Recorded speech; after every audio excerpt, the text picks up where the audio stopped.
आज के इस वीडियो में बात करूंगी सर्वाइकल कैंसर यानी कि बच्चेदानी के मुख के कैंसर के बारे में, जो बहुत ही ज़्यादा लीडिंग कॉज होता है विमेंस में डेथ का, और ब्रेस्ट कैंसर के बाद दूसरा सबसे बड़ा कैंसर है जिससे महिलाओं की डेथ होती है इंडिया के अंदर।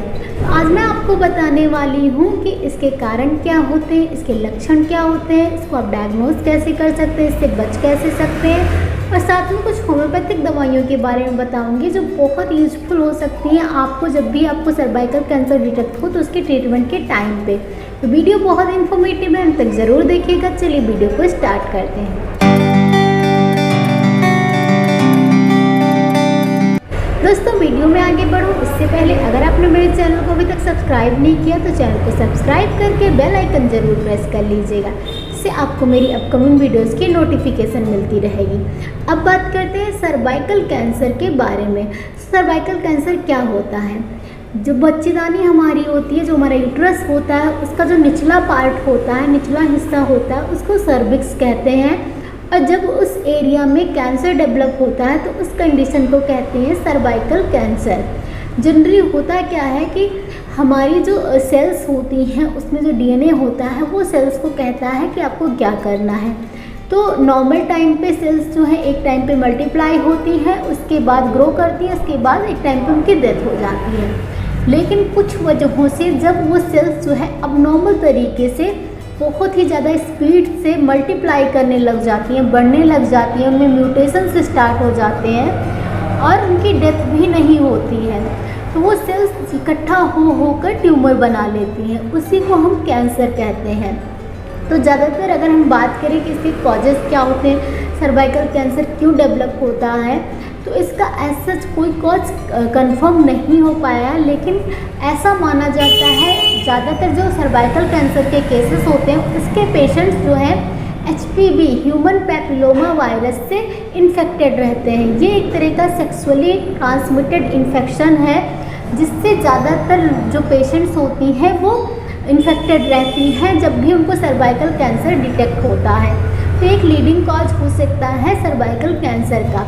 जनरली जब बॉडी में HPV वायरस आता है तो बॉडी का जो इम्यून सिस्टम होता है वो बॉडी को जो वायरस से हार्म हो रहा होता है उससे बचाता है, लेकिन कुछ परसेंटेज लोगों में ऐसा होता है कि वो जो HPV वायरस है वो सर्वाइकल की जो सेल्स हैं, सर्विक्स की जो सेल हैं वहाँ पे चेंजेस स्टार्ट कर देता है, वहाँ पे म्यूटेशंस स्टार्ट कर देता है।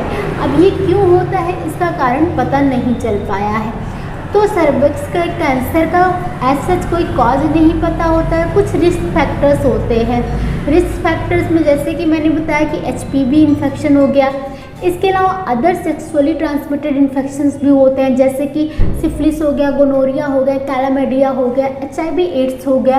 अगर इस सब का इन्फेक्शन है तो भी आपको होने के चांसेस ज़्यादा रहते हैं। इसके अलावा अगर आपका इम्यून सिस्टम वीक है जिससे कि HPV वायरस इन्फेक्शन में हो जाता है या फिर HIV एड्स के इन्फेक्शन में हो जाता है, किसी भी रीज़न से अगर आपका इम्यून सिस्टम बहुत ज़्यादा वीक है तो उससे आपके चांसेस हाई हो जाते हैं।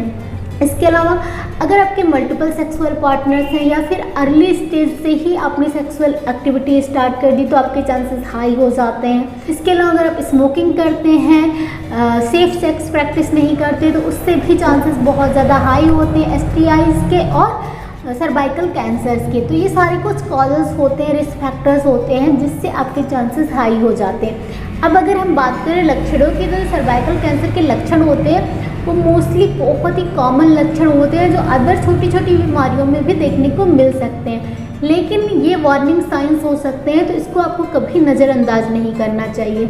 लक्षणों में बात करें तो आपको इंटरमेंस्ट्रुअल ब्लीडिंग हो सकती है, यानी आपको 2 पीरियड्स के बीच में ब्लड आ सकता है।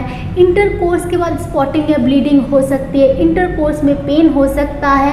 साथ ही साथ आपको वाइट डिस्चार्ज की प्रॉब्लम हो सकती है, वाइट या ब्लडी वाइट डिस्चार्ज हो सकता है। बहुत फाउल स्मेलिंग हो सकता है। बार बार आपको ये प्रॉब्लम होती है, आप ट्रीटमेंट लेते हैं, ठीक होता है, उसके बाद फिर से हो जाता है, तो ये एक वार्निंग साइन हो सकता है। आपको रिकरेंट UTIs होते हैं, यूरिन के टाइम पे जलन होती है, यूरिन के रास्ते में, वजाइना के रास्ते में आपको इचिंग, बर्निंग, इस तरह की प्रॉब्लम देखने को मिलती है।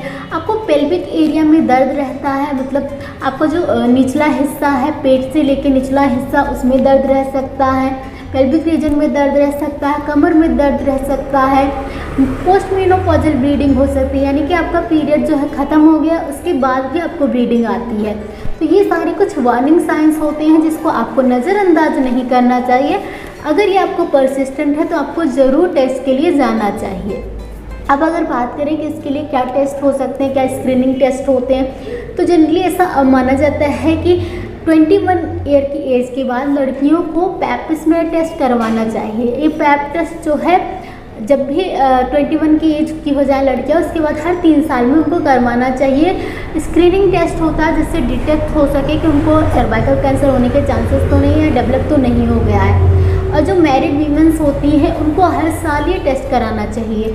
लेकिन जब आप 3 साल लगातार करवा लेते हैं और तीनों साल आपका नेगेटिव आता है तो आप 3 साल में एक बार करवा सकती हैं इस टेस्ट को। तो इससे आपको जो चांसेस होते हैं वो बहुत ज़्यादा कम हो जाते हैं। आल्दो ये लीडिंग कॉज है डेथ का, अराउंड 1 लाख वीमेंस जो होती हैं वो हर साल डिटेक्ट होती हैं सर्वाइकल कैंसर को लेके, और हर 8 मिनट में एक वीमेन की डेथ होती है, एक महिला की डेथ होती है सर्वाइकल कैंसर की वजह से। लेकिन अगर अर्ली स्टेज पे पता चल जाए तो इसका ट्रीटमेंट बहुत ईजी होता है, बहुत जल्दी इसका प्रॉब्लम जो है सॉल्यूशन निकल आता है, आपकी प्रॉब्लम ठीक हो सकती है। तो स्क्रीनिंग बहुत ज़्यादा इम्पॉर्टेंट होता है। इसके अलावा HPV वैक्सीन्स भी बहुत जगहों पे अवेलेबल हैं। इंडिया में भी सर्वावैक करके इसकी वैक्सीन आ गई है जो मोस्ट प्रोबेबली गर्ल्स को लगाई जाएगी फ्री ऑफ कॉस्ट, जिससे जो चांसेस होते हैं सर्वाइकल कैंसर के वो कम हो जाए। बिकॉज ग्लोबली अगर देखा जाए तो इंडिया और चाइना ऐसे देश हैं जहाँ पे सर्वाइकल कैंसर सबसे ज़्यादा डेवलप हो रहे हैं। तो ये सारी चीज़ें होती हैं जो आप करवा सकते हैं। सर्वाइकल कैंसर जो होते हैं वो 2 टाइप के होते हैं, स्क्वैमस सेल कार्सिनोमा और एडिनो कार्सिनोमा। सर्विक्स जो होता है उसका जो पार्ट वजाइना यानी बर्थ कैनाल से कनेक्टेड होता है, वहाँ की जो सेल्स होती हैं वो स्क्वैमस सेल्स होती हैं, और जो सर्वाइकल कैनाल की सेल्स होती हैं वो ग्लैंडुलर सेल्स होती हैं। तो 90% जो कैंसर्स होते हैं वो आपको जो वजाइना में पार्ट होता है सर्विक्स का वहाँ पे डेवलप होते हैं, या फिर जो ट्रांसफॉर्मेशन जोन होता है जहाँ पे स्क्वैमस सेल्स ग्लैंडुलर सेल में कन्वर्ट होती है वहाँ पे डेवलप होता है।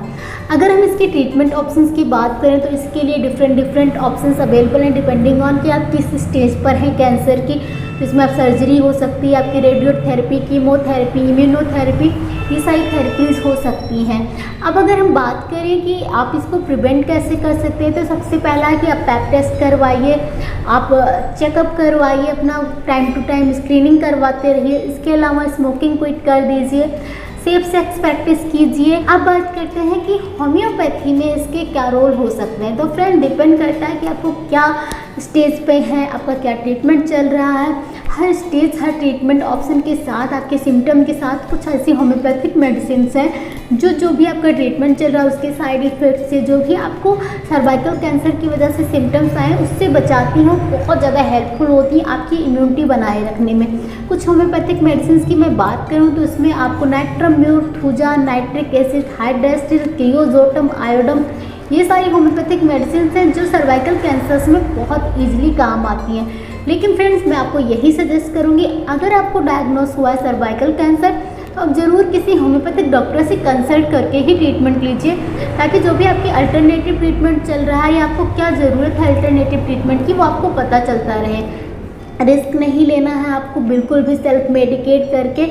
अगर आपको डिटेक्ट होता है आप दोनों ही डॉक्टर्स को कंसल्ट करके एक कॉम्बिनेशन में ट्रीटमेंट ले सकते हैं और आपको बहुत ही इफेक्टिव रिजल्ट देखने को मिलेगा। फ्रेंड जनवरी मंथ जो होता है उसको सर्वाइकल कैंसर अवेयरनेस मंथ के रूप में सेलिब्रेट करते हैं, जहाँ पे डिफरेंट प्रोग्राम्स करके महिलाओं को जागरूक किया जाता है सर्वाइकल कैंसर्स को लेके। इस साल जो सर्वाइकल कैंसर अवेयरनेस मंथ की थीम है वो है ending cervical cancer within a few generations. So मैंने ट्राई किया है कि मैं इस वीडियो में आप लोगों को बता सकूं कि सर्वाइकल कैंसर क्या है, उसके लक्षण क्या है, उसकी स्क्रीनिंग कैसे हो सकती है। आई होप कि ये वीडियो आप लोगों के लिए बहुत हेल्पफुल होगा। अगर आपको ये वीडियो इन्फॉर्मेटिव लगता है तो इस वीडियो को ज़्यादा से ज़्यादा लोगों तक शेयर कीजिए, ताकि उनको भी पता चल सके कि सर्वाइकल कैंसर क्या होता है, उससे बचाव के उपाय क्या होते हैं। वीडियो से रिलेटेड, इस टॉपिक से रिलेटेड आपकी कोई क्वेरी है, कोई सजेशंस है, तो आप मुझे कमेंट बॉक्स में लिखकर ज़रूर बताइएगा। मिलती हूँ अगले वीडियो में, तब तक stay healthy, stay active. Thank you so much for watching.